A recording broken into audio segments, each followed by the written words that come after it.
Alright, so those of you who know me know that I'm not a super techie person, so I'm just going to sit here and talk to you about my lesson plan. I have to give credit where credit is due. I actually got the idea from one of my professors back in college.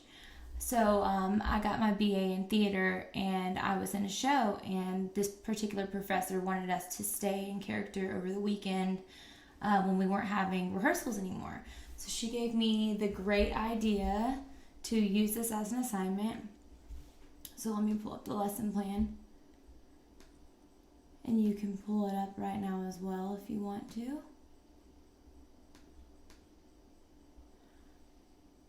So I decided to ground this in To Kill a Mockingbird. Of course, I believe the lesson plan is universal and can be used with any type of unit that you wanted to use it with. You could use it with virtually any text. So I decided to ground it in To Kill a Mockingbird because those are the students that I taught. It was 9th grade last year, and fortunately I'll be at the same school next year, so it'll be the same group of students. I'll be teaching 9th and 10th grade. So I feel like I could use this in both grade levels with really any of the texts that I taught. But for the purposes of this lesson plan, I decided to make the central focus. After reading a portion of To Kill a Mockingbird, students will analyze the characters and events of the plot by sending text messages to one another that are modern in their diction. So they can send LOL and use emojis and all of that, but relevant to the content of the plot line of the novel. So whatever's going on the plot, they'll have to reference, but they can use modernized language, their everyday language that they would use in text, like shorthand, OMG, stuff like that. So each student will pick one character that's different than their partner's character, and they're required to form text messages based on textual evidence and their characters' experiences.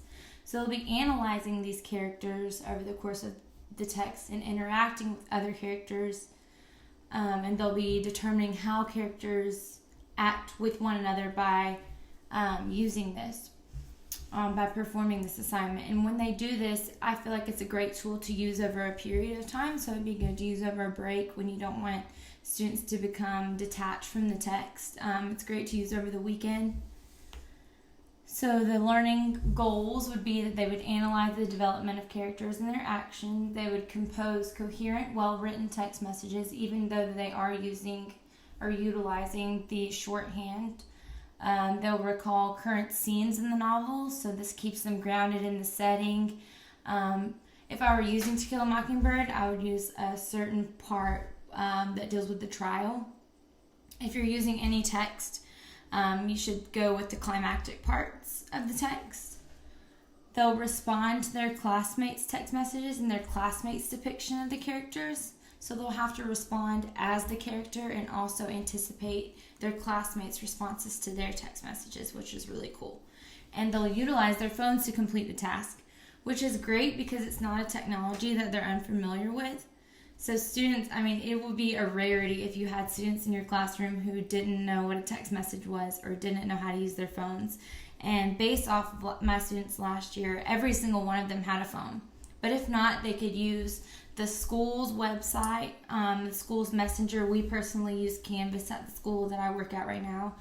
I would adapt the assignment if someone didn't have a cell phone. So I could do this with a student over the course of a week, and I could be the one to initiate the responses. They could write it down on paper, and we could do it in real time after school, or we could do one, message a day that we wrote on paper. We could easily adapt the assignment to where it's not text messages, and we could do it in class. So you could stop at any point in the novel. Just again, all they really need to know is how to efficiently type on their phone.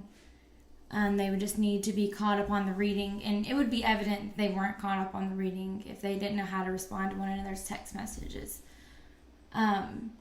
So they would be responsible for sending a minimum of 10 text messages total, and that means 5 coming from one person, 5 coming from another. So of course, if one student decided not to participate and didn't send 5 text messages, I would take the student sending, the other student just sending 5 text messages with no response, in order to complete their requirements, to fulfill the assignment requirements. So they'll each be sending text messages. Hopefully that's not too difficult for them to do. The options in the conversation are limitless as long as they stay in character and they're relating the messages to the current events in the novel. And the cool thing about it is that they'll send me screenshots via the class website that they've used or their text messages. And the text messages will be timestamped saying, they sent this on, August 22nd at such and such time. And so I can see what time each of the text messages were sent. And I can also tell if they tried to scramble and did them the day the assignment was due, in which case I wouldn't take the work or they would be penalized and points would be taken off. The checklist for grading is really simple and it can be adapted, depending on teachers' preferences. But the participant has sent at least 5 text messages, 10 total with both. The messages are time-stamped before the date of the due date. The participant has stayed in character the whole time. Each text message is at least one full sentence with no one-word answer, so you can't just send LOL. That's not sufficient enough. There needs to be at least one full sentence showing that you understand what's going on in the text, basically proving to me that you know the events that are going on and that you are staying in character. And then the messages in their entirety reflect the events happening at the current point in the reading of our novel. So those two kind of go together. But there's that checklist 1 through 5, and of course those would be 20 points per piece. And then you could change them if you're on a point system of like 40 points if you didn't want to be that weighted. I would do this as an informal assessment or a formal assessment that's not a formal formative and not a summative.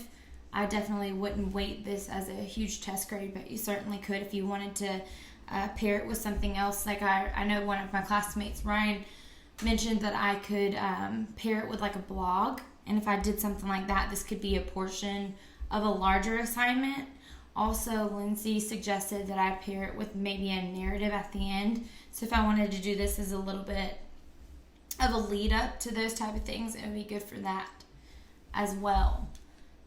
So an example of a text message might be from Scout, what do you think will happen tomorrow? And then a crooked face emoji. And Jim could say, I don't know, but you need to go to bed before Atticus hears us. Frowny face. So I would give them that sort of example before we went into this. And I would probably add a little bit more on there that applied to whatever portion of the text we were dealing with. But I would use that as an example. And once again, they don't have to use the language that's in the text. It can all be very modern, so I'm not asking them to emulate the language that's going on in To Kill a Mockingbird because that would be very hard. Harper Lee has done an exquisite job there. But that's basically the lesson plan in a nutshell. I hope you guys really enjoy it. You can adapt it for whoever, whatever text. Thank you so much.